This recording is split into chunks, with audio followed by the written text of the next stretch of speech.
ceremonies. Let us pray. Heavenly Father, we come before you today in humility and faith. We thank you for all you have given us and the many blessings in our lives. We ask for your guidance and strength. Show us the way to fill us with courage and wisdom. Help us to remember your love and grace and to be faithful in our service to you. Give us the patience and understanding to face life's challenges and with grace. We ask these things in your name. Amen. I pledge allegiance to the flag of the United States of America and to the republic for which it stands, one nation, indivisible, with liberty and justice for all. You may be seated. Before we move on, I would like to introduce our newest board member, Dr. Julia McCullough. She is representing District 4. Welcome to the Board of Election and Registration. I and the rest of your fellow board members look forward to working with you to make you an integral part of the board. Thank you. You're welcome. All right, we'll move on to adoption of the agenda. If there is no objection, the agenda will be amended by adding old business as item G and moving down the remaining items. New business will be item H and so forth. Topic for item G, old business, will be follow-up discussion concerning the clerk of the Superior Court designating the election supervisor as a records retention custodian for all future election material. Are there any objections?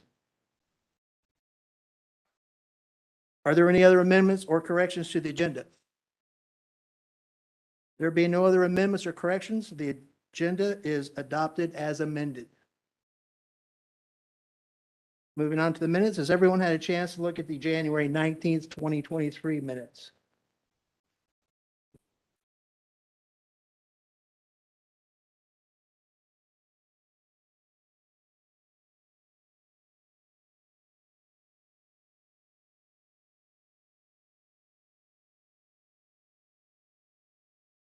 Are there any corrections or changes to the January 19th regular board meeting minutes?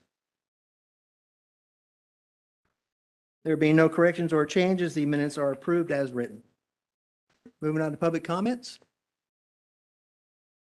No public comments. Financial report. Yes, sir, Mr. Rapp. Let's see.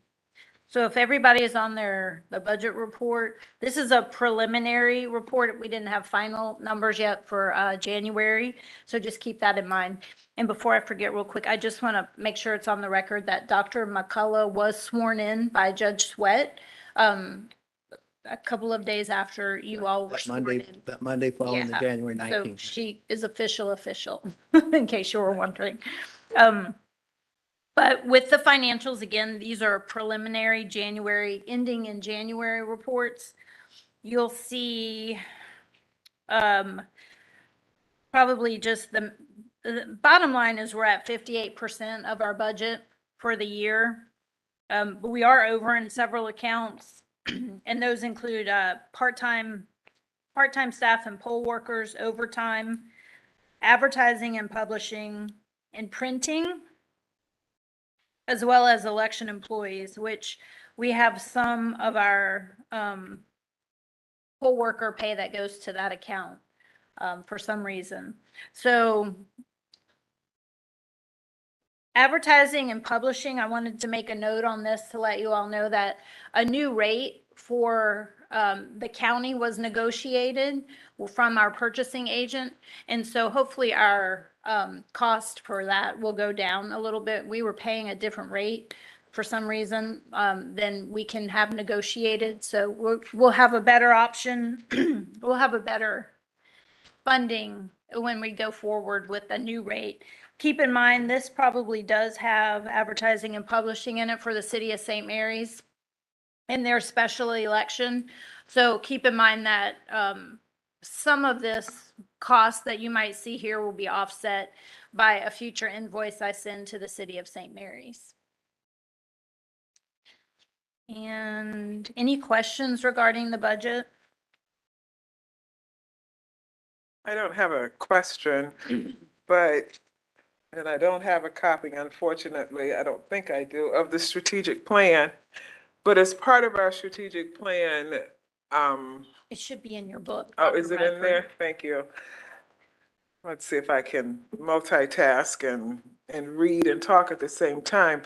But since 2024 is an election year and the budget is typically approved in, is it May? I think we agreed to have a budget in February. And obviously, we have not done that, but I think there are some costs that we certainly need to consider to get into the budget for 2020, what is that, 24? I guess it's FY 24. And so at some point, obviously, we're not prepared. I don't think we're not prepared to do that at this meeting. But when do you have to get the budget into the CFO in order to get it into the commissioners? I haven't received my letter yet, but I think it's in April. It's March. Okay, okay. So okay. Is when it's due? So like in 4 weeks? Right. Okay. Okay, thank you, Mike. We can put a meeting on the calendar for next month if you would like to do a little work session, or if you want me to take in input. Just keep in mind, we have early voting most of next month as well as an election, but however, it's on a much smaller scale than we've been used to these last several. So I think it's worth putting in there, or you're welcome to email me suggestions. So it's, it's goal 3 and develop fiscally responsible business processes. And the objective is to formalize budget development in sufficient time to submit it to the Board of Commissioners for the upcoming fiscal year budget approval process. So I do think we should have a working meeting to have a substantive discussion, and to the extent possible, maybe integrate some of the things that came up during the Gaviao conference that we might have time to work into planning for 2024. Yeah, sure. I am No. good with that. Thank you. Yep. Anything else on the budget? How about I come up with a few dates and present them back to you all for like a 1 hour work session, or as long as it needs to be, I guess, That would work. sometime in March. And y'all would be open to doing it in Kingsland as well, right? That might be a good option. Okay, we'll do. Got it? We'll be expecting an email next week, this week, Probably early next week. early next week. Okay. Any other questions on the budget? On the financial report? All right, moving on to unfinished business. And we're looking at Amendment 2 to the Board of Election and Registration bylaws. Has everyone had a chance to review this amendment? Would anyone like to make a motion to approve this amendment?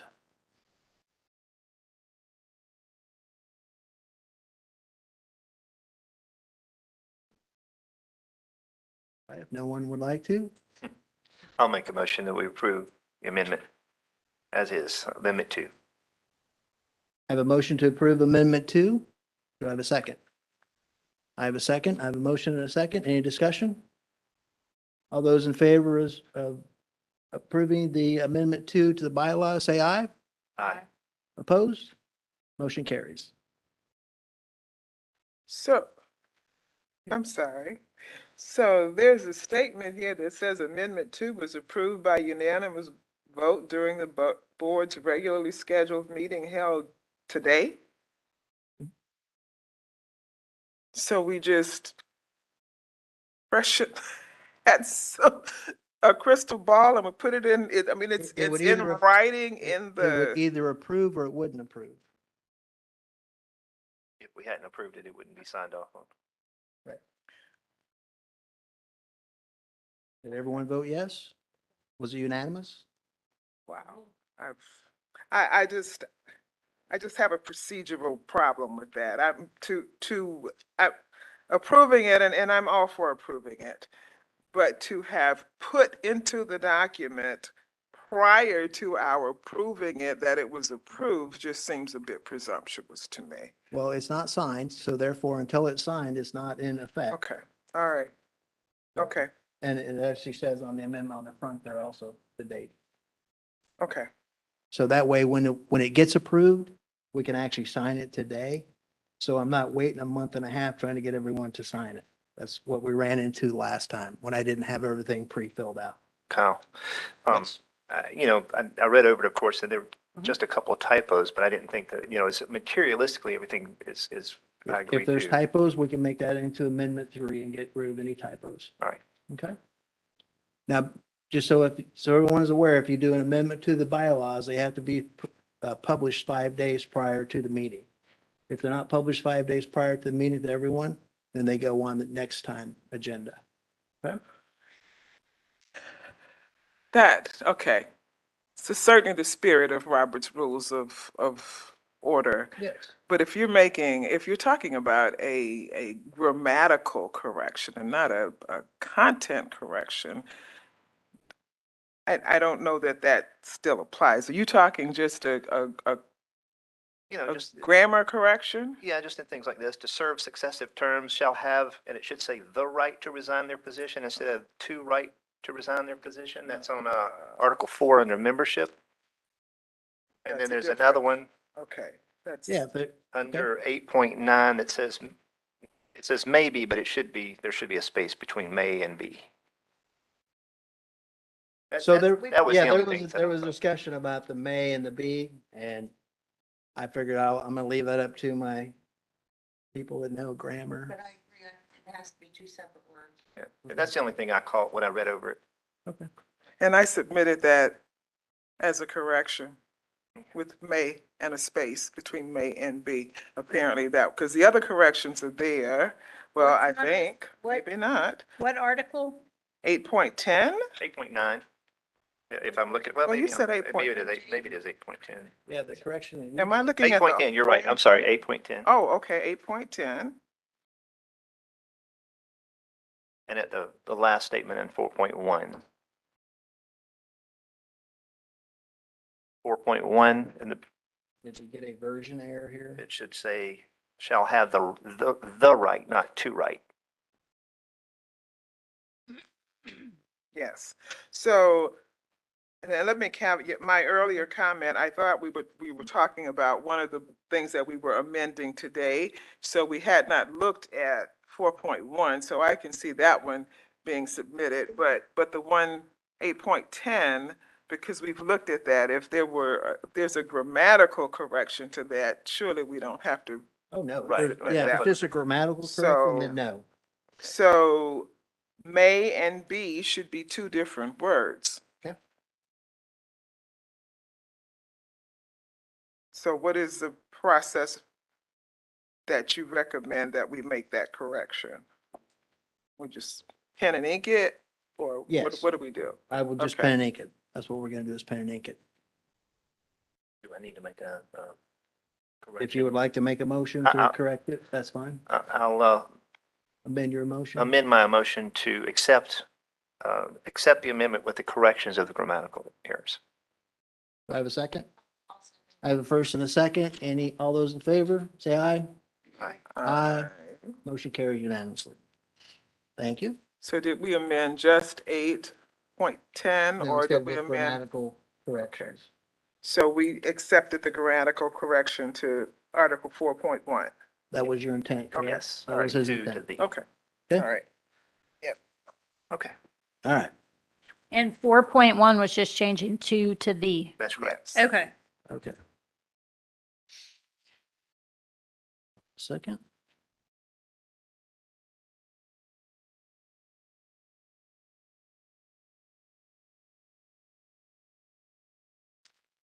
amendments. Go ahead. But as far as the content to the amendment, I had no objection standing on it. Okay.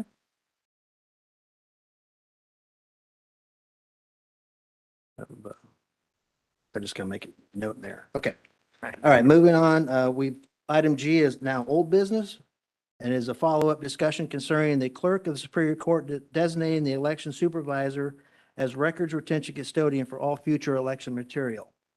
And a little history on this. This is based on approved meeting minutes. In September 2022, the board agreed to have the clerk of the Superior Court designate the election supervisor as a record retention custodian for all future election material. In November 2022, agenda item designation of holder of the Camden County voting materials was discussed. The outcome was to draft a letter that could be used by the election supervisor to notify the election board, the Board of Election Registration, the election material documents were ready to be stored. With that said, I turn the floor over to Dr. Bradford. Oh, okay. So I questioned the intent of the superintendent turning over or delivering in sealed containers to the clerk, because the superintendent is the board and not the election supervisor. And we asked that question. I asked that question at Gabrielle, and once again, they said, well, the superintendent is the board, the supervisor is different from the board. But that being said, I had a conversation with attorney Katie Pachuta, if I check my notes, from Forsyth County. And she mentioned, and this is referencing code 21-2-500. And she mentioned the code in her presentation. So I spoke with her after the presentation and said, okay, what do you guys do? And she said they'd had this same discussion.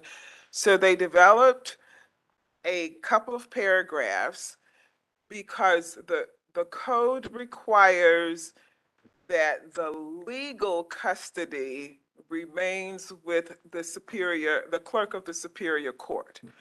And so even though the election supervisor, not superintendent, but the election supervisor may have physical custody, the legal custody is still with the clerk of the Superior Court. So Forsyth County had a template. I took it, modified it to put Camden everywhere it was blank. And well, we have a copy of it before us, but it essentially just gives the date that this is happening and pursuant to the code 21-2-500, the sealed records for the Camden County, and then we will be able to specify, the election supervisor can specify which election or primary she's legally turning over the records. And it says are hereby transferred to the legal custody of the clerk of Superior Court of Camden County, Georgia. And then it states where the physical records shall be housed. And the last statement says the containers and the records may only be opened and unsealed by an order from a judge of the Superior Court of Camden County or for other authorization as provided under state or federal law. So essentially, it is it takes the heat, if you will, off the election supervisor, because she will have a document that can be kept that illustrates that even though she's the physical holder of the records, the legal custody of the records remains with the clerk of Superior Court. So I would like to move that we accept. Oh, yes, ma'am. Sorry. Didn't ask for a motion, sorry. So she can do her motion, we'll do a second, and then we'll do a discussion. Oh, That okay. work? So I move that this template is accepted for use by the Camden County Board of Elections and Registration to document when the election supervisor has legally, has transferred the legal custody of the delineated documents according to 21-2-500 to the Camden County Clerk of Superior Court. Okay, did everyone did you capture all that? Did not capture. Sorry, okay. So I'll do it Okay, it's again. on the video Oh, and our you audio got is it? working? Perfect, Okay. okay. So we'll capture it. My clarification. Can I get a second? Oh, yes. May I have a second on the motion? Second on the motion? I'd Do we like to see a second or copy do of we this. question? Okay, so in your blue Thank you. folder?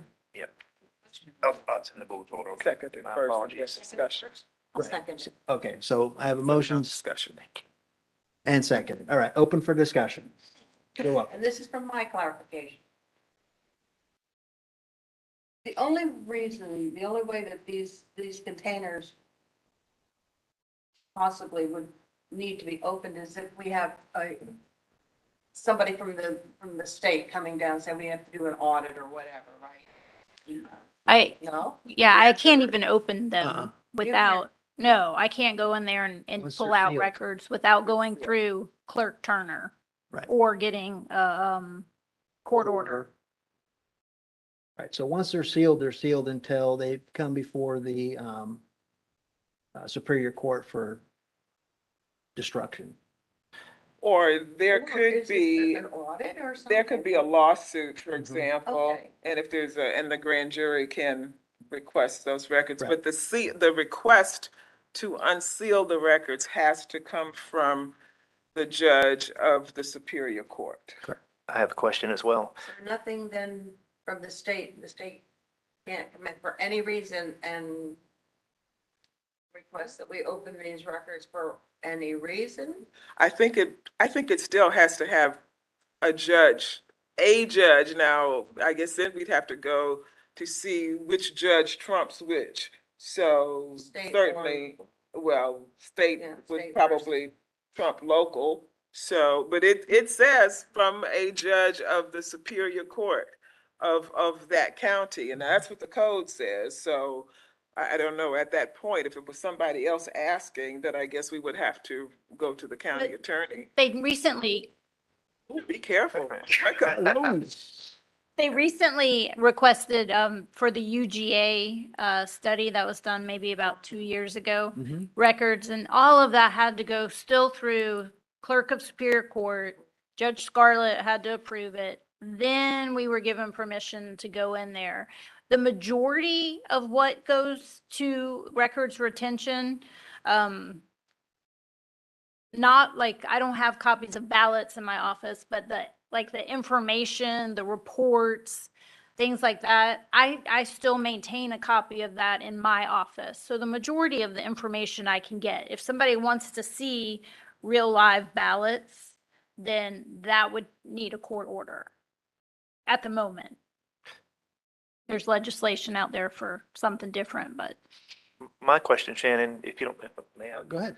Would be, how does this differ from our current chain of command? How does, explain to me what the current policy is and how does this differ from that? Yep. So if I say this incorrectly, Dr. Bradford, go ahead and correct me. But I believe this is just an opportunity for us to say, these records were taken to the records retention. Here's what elections they were. Here's what boxes we distributed to records retention.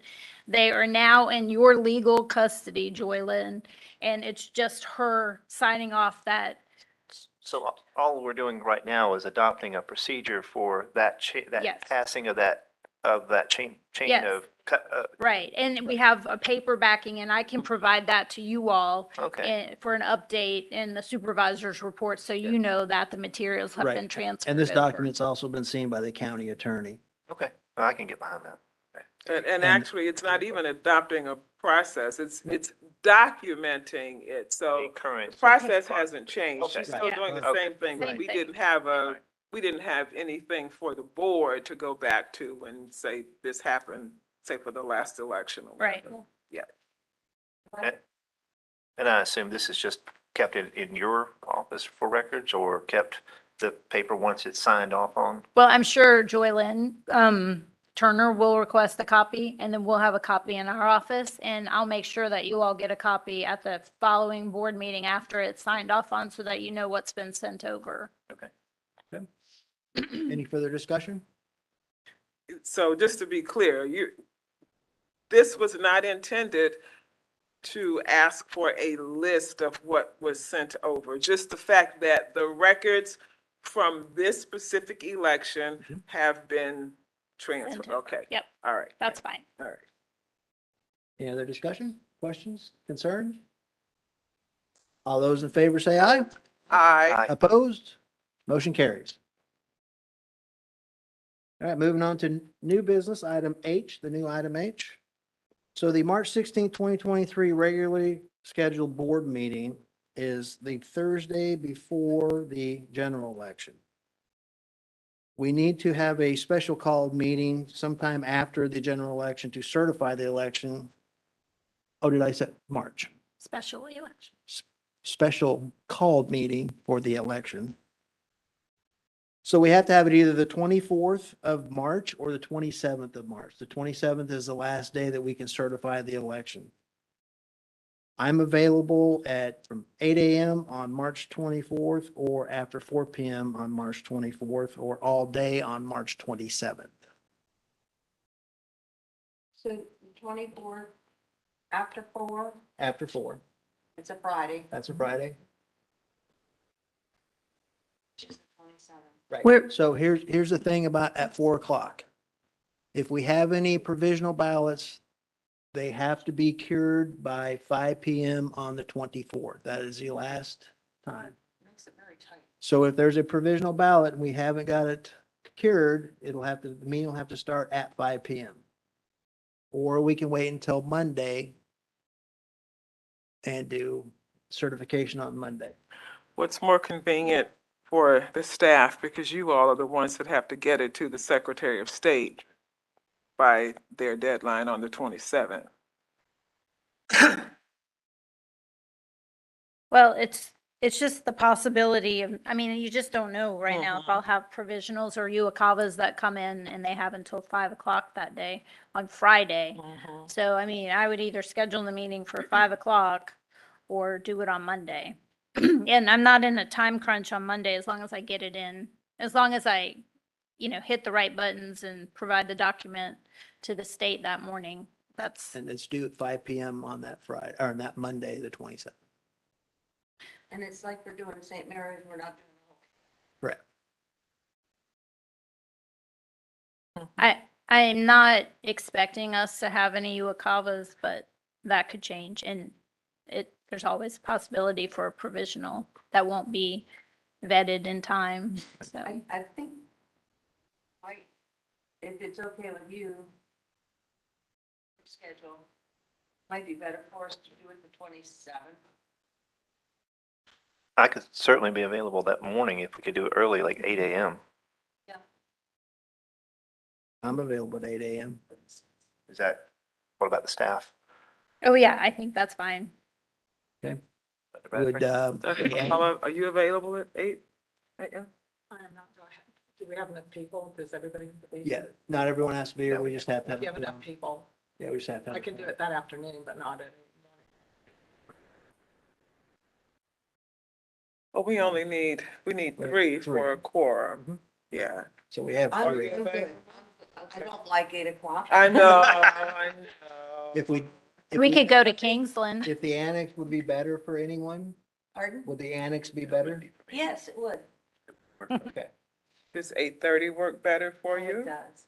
Would 8:30 Can we work do for it at you? 8? Does 8:30, well, that puts it close for you though. Is I that just have okay to for you? Yeah. Yeah, I have to scoot out possibly, quickly. We could do it at 8 o'clock. I mean, if it gives you more time, if you're working, I'll sacrifice. Well, y'all could do it in the afternoon and I I can be skip there it. in the afternoon. I too. could skip it. She could be I there. mean, I can go in the afternoon also. I'm good either way. I'm gonna pull back. It's up to you. I'll follow your lead. Why don't y'all do the afternoon and I'll Hmm? I'll just count pills and y'all can do it in the afternoon. All right, would 2 p.m. on March Whoa, 27th? work I- for you? I really would prefer, well, if I do it at 2 o'clock, then that just disrupts my entire day. Okay. So So, you want to do it early? yeah, I'd rather do it at 8 o'clock. Okay. In So- the, or 8:30. All right, so I have more people say 8 Yeah. o'clock. All right. Yeah.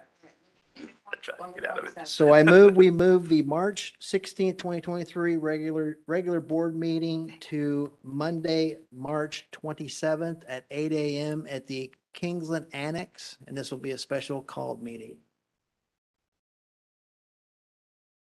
You need a second? All those, yeah, need a second. Second. All those in favor, say aye. Aye. Opposed? Motion carries. All right, reorganization of the 2023 Board of Election and Registration. Before we get into the nomination process, I'm required to provide training. So I'll give a little background for everyone here. And this just comes right out of the bylaws, 4.1, if you'd like to follow along, which we've already looked at.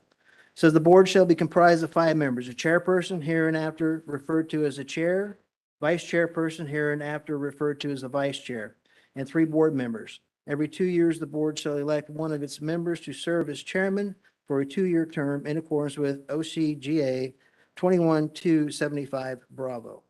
Chair and vice chair shall be eligible to serve successive terms and shall have the right to resign their position at any time. Nomination and election of the chair and vice chair. At the last regularly scheduled board meeting prior to the end of the 2-year term, the chair shall call for nominations of a new chairperson. The nominations must come from the board members only. Nominations do not require a second. Once all nominations are selected, a vote shall be taken by the board and the nominee with the most votes becomes the chair. The same process will be utilized for the vice chair. The newly elected chair and vice chair will assume their duties at the next regularly scheduled board meeting. If the chair becomes vacant prior to the end of the 2-year term, the vice chair will assume the duties as the chair for the remainder of the unexpired term and will call for nomination and election of a new vice chair for the remainder of the unexpired term. Are there any questions? Okay. The chair is now accepting nominations for the Camden County Board of Election and Registration chairperson. I'd like to nominate Kyle Rapp for chairman. I'll wrap. I think that we've had some great leadership, both from Dr. Bradford and Mr. Rapp this year. As long as I've been on the board, it has run very smoothly. Do you need a second or? Nope, second's not required. Okay. We're just accepting nominations right now. I would like to nominate Dr. Bradford for vice chair. Okay. I. We're doing chair right now. I apologize. Anyone else for chair? We're doing just chair right now. Okay. Just chair right now. Okay. Are there any other nominations? If there is no objection, the nomination process for chairperson is closed. Okay. Are we taking a vote? If there is no objection, Kyle Rapp is the chairperson-elect of the Camden County Board of Election and Registration. I'd like to call for a vote. Okay. We shall call for a vote.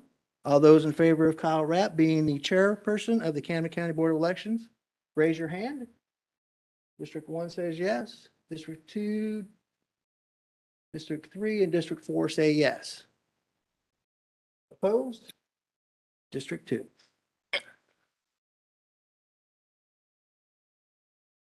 All right.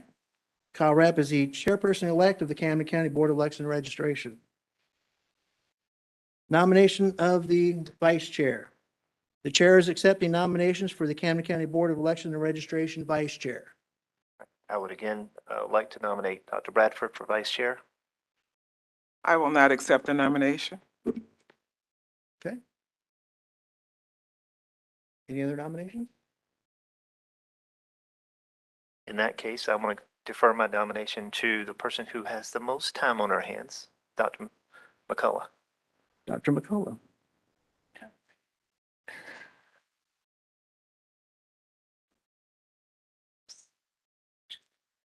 Any other nominations? Do you accept the nomination? I think that I don't have enough experience at this time to do that. I mean, I'm Okay. honored, but I think that I would rather wait. Okay. to be considered for that. So- Thank you. You're not accepting the nomination? I'll nominate Anthony Kicklighter, or Anthony Kicklighter? I, trust me, it doesn't require much of your time. I'm gonna need your assistance on that. I'm happy to assist. So are you accepting the nomination? Accept it. Okay. If there is no objection, the nomination process for vice chairperson is closed. Do we need a vote? I say just for the record, since we voted for the chair. Okay. All right. All those in favor of Anthony Kicklighter becoming the vice chairperson of the Camden County Board of Elections, raise your hand. Unanimous. All right. Anthony Kicklighter, you are now the vice chair-elect for the Camden County Board of Election and Registrations. Congratulations. Didn't see that one coming, did you? Congratulations.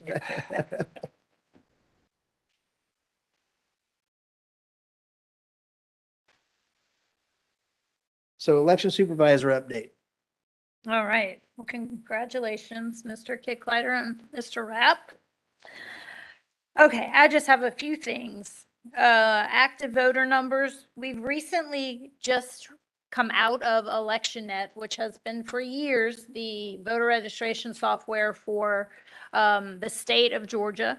Now we are using, and so far fairly effectively, the Georgia Registered Voter Information System, which is JARVIS.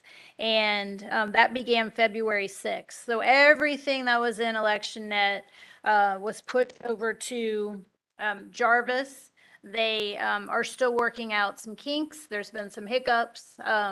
However, I was able, with Deborah's help, to retrieve our active voter numbers. So right now we have about approximately 42,780 voters listed for Camden County.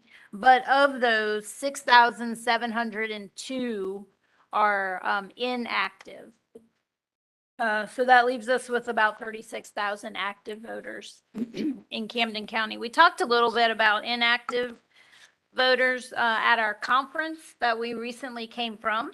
The Gabrielle Conference was held on Jekyll Island, and it was attended in person by Dr. Bradford and Chairman Rapp, myself, Dennis, Irvin, and Deborah. I believe Ms. Hahn was able to tune in via Zoom and attend. It was a great conference, and we learned a lot, had a lot of good sessions, but they talked about that 6,000 or that inactive number and how people can stay on the voter roll inactive for about 9 years. That's not, well, that's state legislation, not a Georgia elections policy. So just to give you an idea, it is always helpful to get, and I have people call and say, hey, I just wanted to let you know that we had a voter roll for whatever, like our party, or I requested a voter roll, and I saw this Jane Smith on here, but I know she's been passed away like 5 years ago. You might want to check on that. Google her name, Google obituary. Sure enough, we can confirm, verify with the records that we have on file that she is deceased, and we can go in there and mark that. So any of that is always helpful, because there are definitely people on the voter roll that don't live here anymore, or that are passed away. So we're always trying to update that list, audit that list to make sure we have accurate information on there. And seems like so far Jarvis has been able to capture most of our information from the old ElectionNet system. So that's good news. We are continuing to learn how to work the system, figure it out. Like I said, Deborah I could find the inactives, but for the life of me, I couldn't figure out where the active voters were in the system today. So Deborah pulled that up for me. And My voter page is an important tool for our voters in Camden County as well, the state of Georgia. I had a gentleman remind me that he still can't find his ballot on the My Voter page. We don't put the ballots there as an office per se, okay? I might have all of my ducks in a row and lined up and everything's ready to go, but you still can't see your ballot for St. Mary's. That is all done through the state.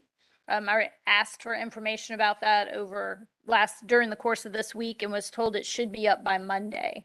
So those are ballots they have to load up for every county having or city having an election, a special.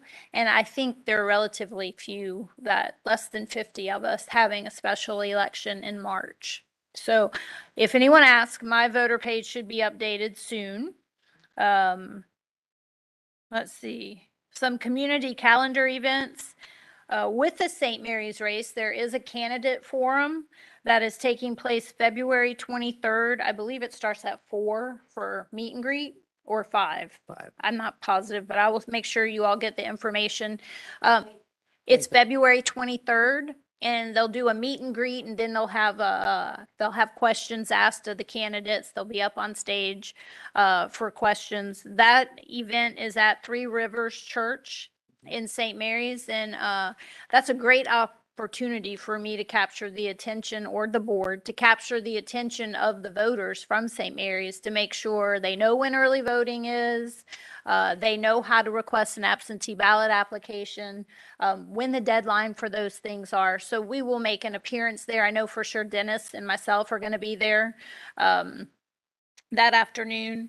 And the other event coming up, I've heard, is GOP convention at Christ Church Camden on March the 11th, which is a Saturday morning. We do have early voting that Saturday, but at a minimum, we could get either a member of the board or a table out with information regarding the upcoming March 21st elections for any City of St. Mary's residents who attend that event. I think that would be good. It just kind of gets it's part of that community outreach that we want to be more involved in. And we do start early voting a week from Monday. We will be, as you probably all know, 3 weeks, 2 Saturdays, March 4th, March 11th, at the St. Mary's Welcome Center for 9 to 5 daily at those locations, Monday through Friday and Saturday as well as the same. We will have 4 polling places opened for Election Day on March 21st. All of the ones in St. Mary's. That's Agape Church, Three Rivers Church, St. Mary's Welcome Center, and St. Mary's Church. So those will be open from 7 a.m. to 7 p.m. Early voting is already staffed and ready to go. Training is yet to be scheduled. I'm working on that. I hope to have a time and a date, or a couple of dates, by tomorrow. And I will make sure you all are invited, because it's always open, and I encourage our board members to attend that as well. Let's see. Oh, we did get a very good piece of information, I thought, from conference this weekend. This week. It's called the 2022 Election Georgia Law Enforcement Quick Reference Guide. So you all should probably have a packet like this that I presented. These are really actually little pocket brochures, but I kind of blew them up because I can't read that little tiny pocket thing. It was too tiny. It does say 2022 on it, but it's the same laws that are applicable in 2023. And it kind of pulls them out of this orange book that is very, very lengthy, and sometimes clear as mud. So it pulls them out and puts them into this format, and it'll really tell you specifically what violation's a misdemeanor, what violation is a felony, and what individuals are allowed and not allowed to do at the polling day precincts. So it's a great tool. I'll be sure to discuss this in training with our poll managers. I also presented a copy to the sheriff's office because it is basically for law enforcement officials. The sheriff's office has this as well as the city of St. Mary's. Pastor Ian Dent is my contact person with Three Rivers Church, but he's also very involved in the St. Mary's Police Department. I honestly couldn't tell you who the interim chief of police is in St. Mary's. Y'all might know, but I didn't know him and I don't have a relationship with that person. So I went to Pastor Ian, told him what I had, and he thought it was fantastic. So I sent that out to him. He's going to share it with his officers. And I also, explicitly explained to them how and when our poll workers are present at a facility. And when they're not there, and that we have laws that require us to keep the doors unlocked for public viewing of setting up and tearing down equipment. So I did go into all that with them as well, and they have our schedule and will be, I believe, actively patrolling just to make sure everything stays safe and secure for us. They will not be parked at a facility and they will not be in a building, but they are aware of where we're going to be. So obviously, security and safety of our poll watchers and our voters and our poll workers is super important. And we all know you just never know what's going to happen when you go home and turn the news on, So I just wanted you all aware that we had done that as well. And I think that's all I have for you. All right. Any questions? Yeah, I have a question. Do you have enough time maybe to put something together for the sheriff's office and maybe the patrol officers or whoever it is that's going to be out there from time to time with the poll managers, not with everybody, but one of the counties mentioned that they have training with the poll managers with with security. And we did that for the last election. Okay. At the annex, I had, I don't know if he's a captain. I think get he all was a their captain. He was titles a captain. mixed up. Kevin Cheney. He came Okay. out and we talked about, de-escalation. We talked about emergencies. We talked about some proactive ways to move forward when there might be some questionable things going on at the Okay. poll. So, but yeah, it's always good to do that again before an election as a reminder. So that I will definitely ask about that. Anyone else? Moving on to important upcoming dates. President's Day holiday is Monday, February 20th. All county offices will be closed. The March Board of Election Registration regular meeting is now going to be a special called meeting, and it'll be on March 27th at the annex. The last day to register to vote in the March special election, City of St. Mary's Council Post 3 is February 21st. Earliest day to register for the registrar to mail an absentee ballot for the St. Mary's special election is February 27th. Advanced absentee in-person voting begins for the St. Mary's special election February 27th through March 17th at the St. Mary's Welcome Center only, Monday through Saturday, 9 a.m. to 5 p.m. And last day to submit an application for a mail-in absentee ballot is Friday, March 10th, 2023. And the St. Mary's special election is March 21st, 2023. Are there any additional public comments? All right. If there is no objection, this meeting will now adjourn. Since there is no objection, this meeting is adjourned.